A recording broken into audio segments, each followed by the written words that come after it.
अपने मसाइल को हल करने के लिए सब्सक्राइब करें आपके मसाइल का हल। कुरान पढ़ाओ, कुरान पढ़ाओ, कुरान पढ़ाओ, कुरान पढ़ाओ, कुरान। अस्सलामुअलैकुम वरहमतुल्लाहि वबरकातुहू। बिस्मिल्लाहिर्रहमानिर्रहीम। मुअज़्ज़ज़ नाज़रीन, अब हज़रात खिदमत में नमाज के मुताल्लिक़ एक अहम मसला अर्ज़ करना है।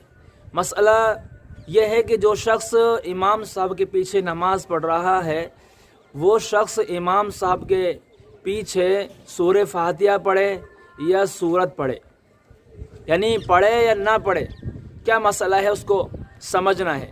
हज़रात नाज़रीन, जो शख्स इमाम साहब के पीछे नमाज़ पढ़ रहा है, ये जितने भी लोग इमाम साहब के पीछे नमाज़ पढ़ रहे हैं, वो इमाम साहब के पीछे सूरह फातिहा नहीं पढ़ेंगे और सूरत भी नहीं पढ़ेंगे।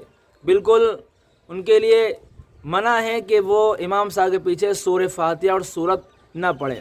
उसके अलावा जो तस्बीहात हैं, रुकू की, सजदे की और कायदे में बैठते दरूद शरीफ अतहियात वगैरह, ये सारी चीज़ पढ़ेंगे। सिर्फ सूरह फातिहा और सूरत इमाम साहब के पीछे नहीं पढ़ेंगे, ये जायज़ नहीं है।